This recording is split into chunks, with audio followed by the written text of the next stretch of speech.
On my 45th birthday, my wife and kids made me take the seat of honor at the table for a special surprise. My daughter handed me a box, and inside was a cheap plastic trophy that read, "World's #1 disappointment." They thought it was hilarious. I smiled and expressed my gratitude, blew out the candles, thanked them all, and then cleaned up by myself while they watched TV. That night, I devised a plan. A week later, my wife appeared at my old job wearing a bathrobe, crying and yelling that I had left them with nothing. Look, I'm not the kind of person to air dirty laundry online. Ruth would probably roll her eyes if she knew. I was typing this out at 2:38 a.m. on my phone, while sitting in my garage, a space I built with my own hands.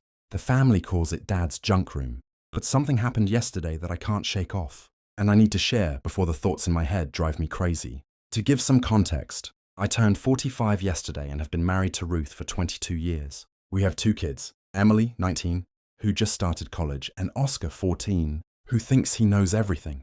I've been working at the same factory since before Emily was born. It's not glamorous, but it has kept food on the table and the lights on, with a minimum of 50-hour weeks. I haven't missed a mortgage payment in 15 years, but lately, the factory has been discussing layoffs.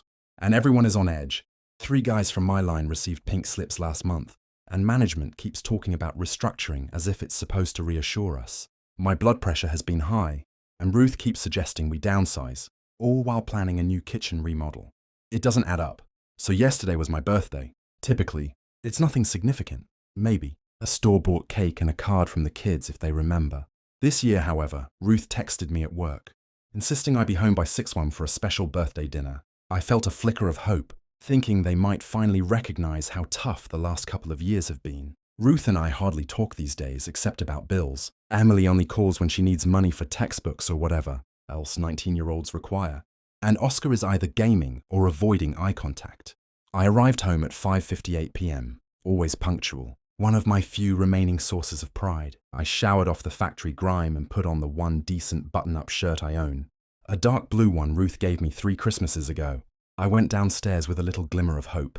The dining room table was actually set, not with paper plates, but with the good dishes that usually only come out when Ruth's sister visits. Candles were lit, and there was a homemade cake. For a moment, just a moment, I felt like I might actually matter. Ruth gestured to the head of the table with an exaggerated sweep of her arm, and Emily was filming with her phone. First red flag, but I ignored it. Oscar had a strange smirk on his face. They all sang happy birthday, but something felt off. The way they exchanged glances was unsettling. Here's the thing about expectations. They're just pre-packaged, disappointments waiting to be unwrapped. After they finished singing, Emily handed me a wrapped box about the size of a coffee mug, covered in glossy blue paper with an actual ribbon. I thought, wow, they really went all out. I opened it slowly, remembering how Ruth always complained that I tore through presents like a savage.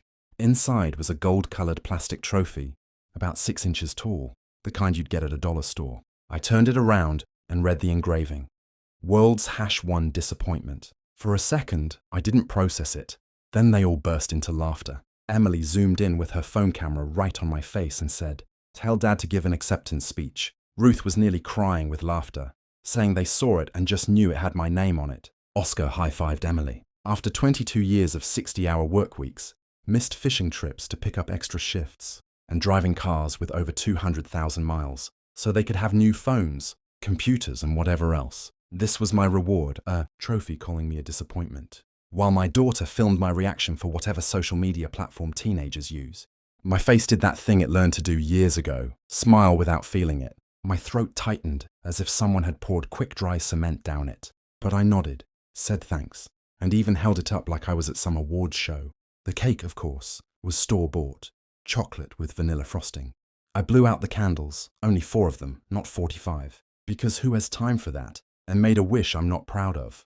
Ruth served everyone cake, and they chatted about some reality show they were all obsessed with while I nodded along at the appropriate moments. The trophy sat next to my plate, reflecting the candlelight, that word disappointment flashing every time I moved my head.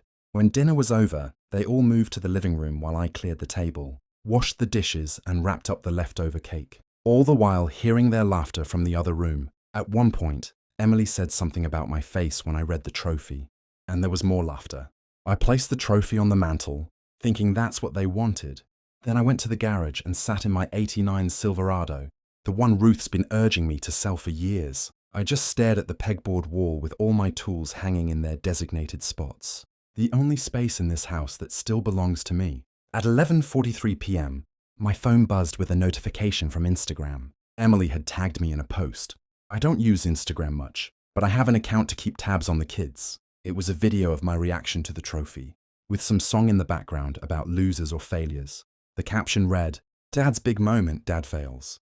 Disappointment trophy or birthday fail," with 8,012 likes already. I turned my phone off and back on to check our bank accounts. The joint checking had 438,721, and the savings had 1,244.65. Ruth's emergency fund, which I'm not supposed to touch, had around $1,500. I spent most of the night making a list of things I own outright, accounts only in my name, people who might still respect me, and places I could start over, what I'm legally obligated to provide versus what I've actually been providing. It's now 3:29 a.m. I've been drafting emails to myself, planning calls I'll make tomorrow, mapping out each step. A man can only be a disappointment if he continues to seek approval from those who have chosen to withhold it. I've been trying to fill a bucket with a hole in the bottom for too many years. Tomorrow, I'm calling in sick for the first time in 3 years. While everyone is out of the house, I'm going to start putting things in motion. I've been their ATM, their handyman, their emotional punching bag for too long. That cheap plastic trophy was the clearest message they've ever sent me. You don't matter here. Message received. That's all for now. Over and out. Breakfast Arns. Thanks for all the support on my last post. I'm currently writing this from my new place. I'll answer questions at the end. First off, to the Redditor who DM'd me saying I should just man up and communicate better. My friend, you don't put out an engine fire with a water pistol. Some things are beyond repair. 22 years of trying to talk it out has gotten me exactly where I am, holding a plastic trophy that says, I'm a disappointment. So here's how the week after my birthday went down. Buckle up. That morning, after my birthday, Tuesday at 6:15 a.m., I called in sick for the first time in ages. The shift manager even asked if I was dying. Dark humor, but it felt appropriate. I waited until 8:37 a.m. when Ruth left to go shopping with her sister. Emily was at college, and Oscar caught the bus to school. Then I began Operation Get My Life Back. Look, I'm a methodical guy. My toolbox has foam cutouts for each wrench. Everything has its place. So I approached this the same way. I'd rebuild a transmission, identify the problem, gather the right tools, take it apart piece by piece, and rebuild something that actually works. First stop, our home office. Ruth keeps the filing cabinet organized her way, which means I spent 45 minutes digging through folders labeled important and stuff. What I found turned my slow burn into a 5-alarm. Fire. 3 credit card statements I'd never seen before, a combined balance of $34,636 and change, with minimum monthly payments that explained why our joint account always seemed lighter than it should be. There were purchases from places I'd never heard of and a separate cell phone bill for a number I didn't recognize. Pro tip: if you're going to hide financial infidelity from your spouse, maybe don't leave the statements in a folder marked My Stuff. Don't touch in bright red Sharpie. I photographed everything but didn't take anything, just documented it. Then I drove to my bank, not the branch where Ruth and I usually go, but one across town. The personal banker looked concerned when I explained I needed to open a separate account. She asked if everything was okay at home. I just said sometimes the check engine light comes on for a reason. You can ignore it for a while, but eventually something's going to blow. By noon, I had a new checking account in my name only, a change of direct deposit form for my upcoming paycheck, and the name of a financial advisor the banker recommended. My next stop was the grocery store, where I bought one of those prepaid phones. Nothing fancy, just basic calling and texting. I paid cash and activated it in the parking lot. Around 2 p.m. I called Jake, a buddy from my old neighborhood who manages maintenance at an apartment complex, and asked if he had any units available. He did. A 1-bedroom place, nothing special but clean. I could move in immediately if I paid first and last month's rent up front. Done. Wednesday morning, I went to work as usual. The supervisor mentioned an upcoming training opportunity the following week, 5 days at the regional office. Perfect timing. I volunteered immediately since nobody else wanted to go. It's usually boring as hell, so I got approved on the spot. That night at dinner, I tried one last time. I really did. I asked Ruth what she thought about us maybe seeing a marriage counselor. She laughed and said we didn't need someone charging us $100 an hour to tell us I needed to lighten up. Emily chimed in that I was being extra and rolled her eyes, while Oscar didn't even look up from his phone. Thursday after work, I swung by the apartment, signed the lease, handed over the cash, and got my keys. The place smelled like fresh paint and clean carpet. It was a one-bedroom with a tiny kitchen and a bathroom that looked like it had seen better days. But it was mine, all mine. No one to call it a disappointment. Jake helped me carry in a second-hand mattress he had in storage. Real friends don't ask questions when you show up needing a place to sleep. They just hand you a beer and ask if you need help moving furniture. Friday during lunch, I did something I'd never done before. I logged into my 401k account and requested a loan against it. Not the whole thing, just enough to give me a cushion while I sorted things out. The website said it would take 3 to 5 business days to process. That night, Ruth mentioned wanting to remodel the master bathroom. She said she'd been looking at fixtures online that would probably cost around $12,000 and asked if I could pull some overtime. I nodded and said I'd see what I could do, all the while knowing I wouldn't be there to install those fixtures. The irony of her planning new additions while I was planning my exit didn't escape me. Saturday morning, Ruth and the kids went to her mother's place about an hour away. They do this once a month, staying overnight and coming back Sunday evening. With the house empty, I put my plan into high gear. I went through our bedroom, gathering only what was truly mine. The watch my father left me when he died, my high school football ring, the rare vinyl records I'd collected over the years, the photo album of my parents, and childhood clothes that could fit in 2 duffel bags. I took my tools from the garage. The one thing I absolutely wasn't leaving behind was in the office. I made copies of tax returns for the last 7 years, mortgage statements, insurance policies, birth certificates, marriage licenses, and bank statements showing my contributions. I created a spreadsheet, documenting every major purchase I'd made for the family. I left all the originals. This wasn't about stealing documents, just protecting myself. By mid-afternoon, my small apartment had transformed from empty to sparse, but functional. A mattress on the floor, a folding table with a chair, and my tools organized along one wall. Not exactly Better Homes and Gardens material, but it didn't have to be permanent. Sunday morning, I sat down at that folding table and wrote 3 letters. One for Ruth, one for Emily, and one for Oscar. Ruth's was straightforward. I explained that I was leaving and wouldn't contest a divorce if she wanted one. I told her I'd found her hidden. Credit cards and that 22 years of being treated like an ATM in a punchline had finally run dry. I mentioned I'd continue supporting Oscar because he was still a minor, but I wouldn't be financing anyone's lifestyle anymore. Emily's was shorter. I told her that adults face consequences for how they treat people, and that filming someone's humiliation for social media likes isn't a joke. It's cruelty. I assured her I would always love her, but that I wouldn't be available as an emergency fund anymore. I told her when she was ready to have a relationship based on mutual respect, my door would be open. Oscar's was the hardest to write. He's 14, still figuring out who he is. I told him I wasn't abandoning him and would continue being his dad. I said he could call my new phone any time, that this wasn't his fault, but that he was old enough to understand that how we treat people matters. I included my new address and told him he'd always have a place with me if he needed it. I sealed each letter in an envelope with their names. Sunday night, they returned from Grandma's. Oscar mentioned his gaming. PC was acting up and asked if I could look at it tomorrow. I said I would, knowing I wouldn't be there. Emily talked about needing money for some campus event, while Ruth complained about her mother's cooking, normal Sunday night stuff. After everyone went to bed, I placed the 3 envelopes on the kitchen table, propped against that damn trophy, which I'd moved from the mantle. Symbolic, yeah, maybe a little heavy-handed, but sometimes you need to make a point. I took one last walk through the house I'd paid for, ran my hand along the dining room table where they had laughed, and looked at the family photos on the wall, smiling faces that didn't match the reality I'd been living in. In the garage, I made sure every tool was back in its proper place, before taking them down, one by one, and placing them in my old toolbox. At 2:17 a.m., I loaded the last of my belongings into my truck. The neighbor's motion detector lights came on as I backed out of the driveway. For a split second, I thought about all the Sunday afternoons I'd spent helping that same neighbor install those lights, fix his lawnmower, and jumpstart his car in winter.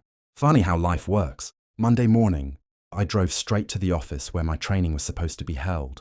I called my supervisor and told him I wouldn't be at training after all. In fact, I wouldn't be coming back at all. He sounded shocked and asked if everything was okay. I said it was better than okay for the first time in years. Then I shut off my regular phone, activated the new one, and sent a text to my buddy Jake letting him know the mission was complete. I posted a quick update to a private social media account I'd created that none of my family knew about. By 9:30 a.m., I was sitting in the parking lot of my new workplace, a competitor that had been trying to hire me for months. The HR lady seemed surprised to see me in person instead of our scheduled phone call. I explained that circumstances had changed. She smiled and said they could fast-track my paperwork. Around noon, I received a call from a coworker at my old job. Ruth had shown up looking for me, wearing a bathrobe, crying and screaming that I'd left them with nothing. Security had to escort her out. Nothing, huh? Interesting choice of words from someone. Sitting on a house with 15 years of equity, 2 cars paid off by me, and plenty of those credit cards she thought I didn't know about. My phone started blowing up with texts from Ruth's number, then Emily's, and finally from numbers I didn't recognize, probably Ruth's family. I blocked them all except Oscar. He hasn't reached out yet, and that's the only part of this that still twists my gut a little. It's been 3 days now. I'm sitting in my apartment, got the internet hooked up today, bought myself a decent chair and a TV, and even hung my old Metallica poster from storage, the one Ruth made me take down when we got married because it was immature. Is it petty that Enter Sandman has never sounded better than it does right now, playing in my space with no one to tell me to turn it down? Maybe, but as the song says, exit light, enter night. Some endings are also beginnings. Final update. It's been 37 days since I walked out. The first thing I noticed this morning was that I didn't immediately check the time when I woke up. For 22 years, my brain's automatic first thought was always, am I late? Today, I just woke up, stared at the ceiling of my apartment, and listened to the hum of the refrigerator. No one singing dramatically because I breathe too loudly. No one asking why I haven't fixed the leaky faucet yet. Just quiet. The quiet has been the biggest adjustment. Sometimes I turn on the TV just to have some background noise. Old habits.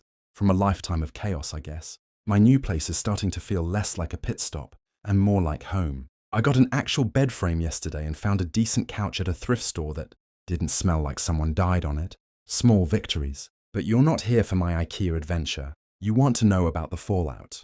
The first week was like watching a 5-car pile up in slow motion. From the safety of the shoulder, Ruth called my new phone 87 times in the first 48 hours. I counted. I didn't answer once. The voicemail started with screaming, then crying, then bargaining, then threats. Classic stages of grief, except nobody died. Just her ATM walked out. My old coworker Mike texted me a play-by-play of Ruth's meltdown at my former workplace. He said she showed up in slippers and a bathrobe, like she'd just rolled out of bed, mascara running down her face, demanding to know where I was. When security tried to escort her out, she started yelling that I'd emptied the accounts and left them destitute. Interesting definition of destitute, considering I'd only taken what was fairly mine, and had been depositing child support for Oscar since day one.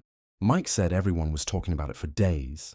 The guys in my old department even started a pool on whether I'd gone to Mexico or just snapped and was living in the woods. Shows how well they knew me after 15 years. I'm too practical for either of those options. Day 10 brought the first real complication. Emily created a TikTok about me. She posted screenshots of my letters, added sad piano music in the background, and called me every name in the book. The caption was something like, "My dad abandoned us over a joke trophy," with hashtags like "nah" and "toxic masculinity," "deadbeat," and "men trash." It got around 6,000 likes before she took it down. Side note, if anyone ever tells you that you're overreacting to humiliation, show them how quickly they melt down when facing even minor consequences for their actions.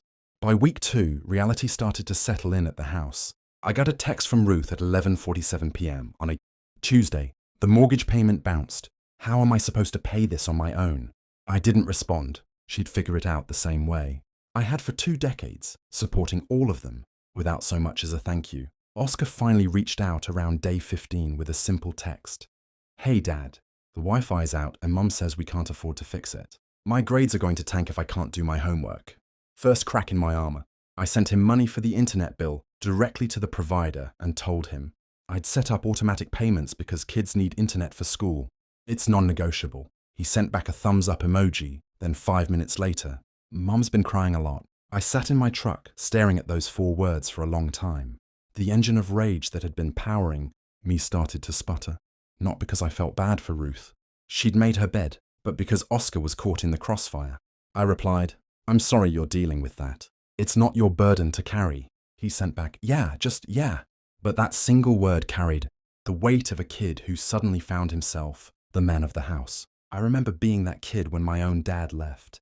The difference is I wasn't abandoning Oscar. I was just refusing to be his mother's doormat anymore. Week 3 brought the first certified letter, divorce papers. Ruth was filing on grounds of abandonment. I called the attorney I'd consulted earlier and faxed everything over. He didn't seem concerned, saying my documentation of financial contributions and the fact that I was still supporting Oscar would work in my favor. That same week, I ran into our neighbor, Tom, at the hardware store. Awkward. Doesn't begin to describe it. He shuffled his feet like he'd stepped in gum, then finally asked if the rumors were true. Had I really cleaned out the accounts and left Ruth and the kids homeless? I gave him the Reader's Digest version. His face went from suspicious to understanding in about 30 seconds. Then he dropped the bomb. Emily had dropped out of college and moved back home. Ruth was trying to sell a bunch of her designer purses and shoes online. The lawn hadn't been mowed in weeks. The shock and regret I expected to feel didn't come. Instead, there was this hollow feeling. Like winning a race nobody should have been running in the first place. Day 23, my attorney called. Ruth wanted to settle. Her attorney had advised her that fighting would be costly, and her claims of financial abandonment wouldn't hold much water given the evidence I had. They wanted to meet to discuss terms, so I agreed to meet at a coffee shop near my new job, Neutral Territory, setting it for Saturday at 10 a.m. Ruth showed up 20 minutes late. She looked different, no makeup, hair pulled back in a messy ponytail, wearing jeans and a plain sweater instead of her usual, carefully coordinated outfits.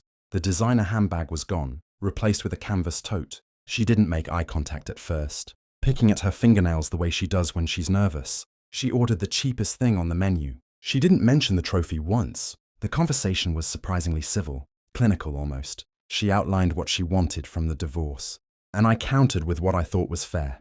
We haggled like we were at a flea market over the life we'd built together. Then she said something that caught me off guard. Emily's trophy video had been her idea, not our daughter's. The coffee turned to acid in my stomach. 22 years together, and she'd orchestrated my public humiliation as a birthday gift. Planned it, filmed it, posted it all while knowing exactly what it would do to me. I asked why. She looked at her coffee cup for a long time before answering, saying she'd been angry for years, felt trapped in a life she never really wanted, and resented me for working so much.